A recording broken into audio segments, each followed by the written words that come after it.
ಎಲ್ರಿಗೂ ನಮಸ್ಕಾರ. ಆತ್ಮೀಯ ಬಂಧುಗಳೇ, ಈಗಾಗಲೇ ನಮ್ಮ ದೇಶ ಮತ್ತು ನಮ್ಮ ಕರ್ನಾಟಕ ರಾಜ್ಯದಲ್ಲಿ ಮಳೆಗಾಲ ಶುರು ಆಗಿದೆ. ಮಳೆಗಾಲದಲ್ಲಿ ಬೇರೆ ಬೇರೆ ಕಡೆ ತುಂಬ ಜಾಸ್ತಿ ಮಳೆ ಆಗ್ತದೆ. ಇದರಿಂದ ನದಿಗಳಿಗೆ ಸಾಕಷ್ಟು ನೀರು ಹರಿಬಾರ್ತಾ ಇದೆ. ಈ ಸಂದರ್ಭದಲ್ಲಿ ನಾವೆಲ್ಲ ಬೇರೆ ಬೇರೆ ಕಡೆ ಎಲ್ಲ ನೋಡಿದ್ವಿ, ಕೇಳಿದ್ವಿ. ನದಿ ಪಾತ್ರಗಳಲ್ಲಿ ಕೆಲವು ಸೇತುವೆಗಳ ಮೇಲೆ ಮನರಂಜನೆಗೋಸ್ಕರ ಹೋಗ್ತಕ್ಕಂಥದ್ದು, ತಮ್ಮ ಸಾಹಸಗಳನ್ನು ಪ್ರದರ್ಶನ ಮಾಡಕ್ಕೆ ಹೋಗಿರ್ತಕ್ಕಂಥದ್ದು ಬಹಳಷ್ಟು ಜನ ನೀರಲ್ಲಿ ಜಲವೃತವಾಗಿರ್ತಕ್ಕಂಥದ್ದು ನಾವೆಲ್ಲನೂ ನೋಡಿರ್ತೀವಿ, ಕೇಳಿರ್ತೀವಿ. ಅದಕ್ಕೆ ದಯವಿಟ್ಟು ಯಾರು ನದಿ ಪಾತ್ರದಲ್ಲಿರ್ತೀರಿ, ದಡದಲ್ಲಿರ್ತೀರಿ ಅಂಥವ್ರು ದಯವಿಟ್ಟು ಮುಂಜಾಗ್ರತೆ ವಹಿಸಿ. ಚಿಕ್ಕ ಮಕ್ಕಳು, ಹೆಣ್ಮಕ್ಳು, ವಯಸ್ಸಾಗಿರ್ತಕ್ಕಂಥ ಪ್ರತಿಯೊಬ್ಬರು ಸಹ ನೀರಿನಲ್ಲಿ ಇಳಿಬೇಕಾದ್ರೆ ಸುರಕ್ಷತೆಯಿಂದ ಇಳಿಬೇಕು. ನೀರಿನ ಪ್ರವಾಹ ಜಾಸ್ತಿ ಆದಾಗ ದಯವಿಟ್ಟು ನದಿ ಹತ್ರ ಯಾರು ಹೋಗಬಾರ್ದು ಅಂತ ಕೇಳ್ತೇನೆ.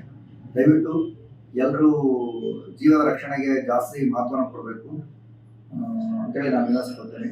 ಎಲ್ಲರೂ ಹುಷಾರಾಗಿರ್ರಿ. ಏನಾದರೂ ನದಿ ಪಾತ್ರದ ಸಂದರ್ಭದಲ್ಲಿ ಏನಾದರೂ ಅನಾಹುತಗಳ ಆಗೋ ಸಾಧ್ಯತೆ ಇದ್ರೆ ಅಥವಾ ಅಲ್ಲಿ ನಮ್ದು ಪೊಲೀಸಿನ ಅವಶ್ಯಕತೆ ಮುಂಜಾಗ್ರತಾ ಕ್ರಮವಾಗಿ ಬೇಕಂತ ಹೇಳಿದ್ರೆ ಅದನ್ನೆಲ್ಲ ನಾವು ಮಾಡ್ಕೊಂಡಿರ್ತೀವಿ.